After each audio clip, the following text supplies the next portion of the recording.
ദൈവത്തിൻ്റെ അത്ഭുത പ്രവൃത്തികൾ പലപ്പോഴും വ്യത്യസ്തമായിട്ടാണ് നമുക്ക് അനുഭവിച്ചറിയുവാനിടയായിത്തീരുന്നത്. ഒരു കുടുംബത്തിന് വേണ്ടിയോ, ഒരു ദേശത്തിന് വേണ്ടിയോ, ഒരു വ്യക്തിക്ക് വേണ്ടിയോ ദൈവം പ്രവർത്തിക്കുന്നത് പോലെ തന്നെ എല്ലാവർക്കും വേണ്ടി പ്രവർത്തിക്കണമെന്ന് യാതൊരു നിർബന്ധമില്ല. 4 കാരണങ്ങൾ ഈ വിഷയത്തോടുള്ള ബന്ധത്തിൽ നിങ്ങളെ ഓർപ്പിക്കുവാനാണ് ഞാനിന്ന് താല്പര്യപ്പെടുന്നത്. ആ 4 സംഭവങ്ങളും വെള്ളത്തിൽ കൂടെയുള്ള ദൈവപ്രവൃത്തിയെക്കുറിച്ച് ആണ്. ഒന്നാമതായി, പുറപ്പാട് പുസ്തകത്തിൽ ഇസ്രായേൽ ജനം ചെങ്കടൽ തീരത്ത് കടന്നു വന്നപ്പോൾ പ്രതിസന്ധിയുടെ നടുവിലാണവർ അകപ്പെട്ടു പോയത്. മുൻപിൽ ചെങ്കടലുണ്ട്, പുറകിൽ ഫറവോന് സൈന്യമുണ്ട്.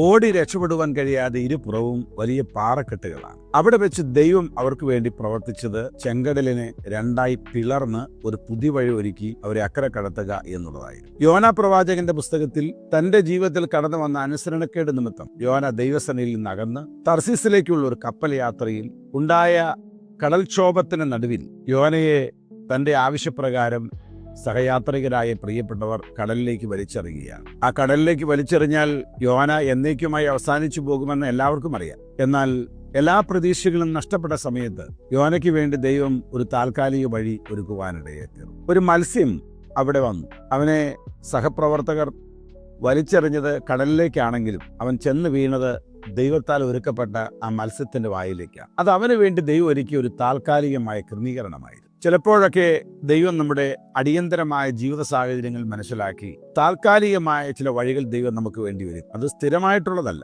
തൽക്കാലത്തേക്ക് നമ്മുടെ നിലനിൽപ്പിന് അത് അത്യന്താപേക്ഷിതമാണ്. ദൈവത്തിന്റെ 2ാമത്തെ അത്ഭുത പ്രവൃത്തിയാണ് യോനയുടെ ജീവിതത്തിൽ താൽക്കാലികമായ ദൈവത്തിന്റെ വഴികൾ തുറക്കുക എന്നുള്ളത്. യേശു ക്രിസ്തു ശിഷ്യന്മാരുമായി യാത്ര ചെയ്യുമ്പോൾ ഉണ്ടായ 2 അനുഭവങ്ങൾ നിങ്ങൾ ഓർപ്പിക്കുവാൻ എനിക്ക് സന്തോഷമുണ്ട്. ഒരു പ്രത്യേക സന്ദർഭത്തിൽ കാറ്റും കടലും വളരെ പ്രക്ഷുബ്ധമാകുവാനിടയായിത്തീർന്നു. കർത്താവ് കടലിനെ, കാറ്റിനെ അമർച്ച ചെയ്തു. നമ്മുടെ ജീവിതത്തിന്റെ സ്വസ്ഥതയെ നശിപ്പിക്കുന്ന, സമാധാനപരമായ ജീവിതത്തെ നശിപ്പിക്കുന്ന ചില വിഷയങ്ങളെ ദൈവം അമർച്ച ചെയ്യും. അമർച്ച ചെയ്യേണ്ടതിനെ അമർച്ച ചെയ്യുവാൻ ദൈവത്തിന് മാത്രമേ പറ്റുകയുള്ളൂ. അപ്പോൾ ചില സന്ദർഭങ്ങളിൽ ജീവിതത്തിന്റെ സ്വസ്ഥതയെ നശിപ്പിക്കുന്ന ചില വിഷയങ്ങളെ കർത്താവ് അമർച്ച ചെയ്യും. മറ്റു ചില സന്ദർഭങ്ങളിൽ കർത്താവ് ചിലതിനെയൊക്കെ ശാസിക്കും. കർത്താവ് ശാസിച്ചാൽ ചിലതൊക്കെ അടങ്ങും, ചിലതൊക്കെ ഒതുങ്ങും. അപ്പോൾ 4 കാരണങ്ങളാണ് നാം ഈ സംഭവത്തിൽ മനസ്സിലാക്കുന്നത്.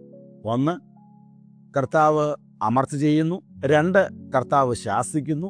3, കർത്താവ് താൽക്കാലികമായി ചില വഴികൾ ഒരുക്കുന്നു. 4, വിഷയത്തെ 2ആയി പിളർക്കുന്നു. ദൈവത്തിന്റെ അത്ഭുത പ്രവർത്തികൾ വ്യത്യസ്തമാണ്.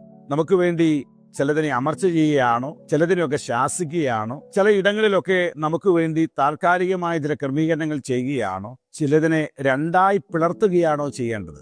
ദൈവത്തിന് തൻ്റെ ജ്ഞാനത്തിൽ അത് കൃത്യമായിട്ടറിയാം. ദൈവം അത് ചെയ്യും.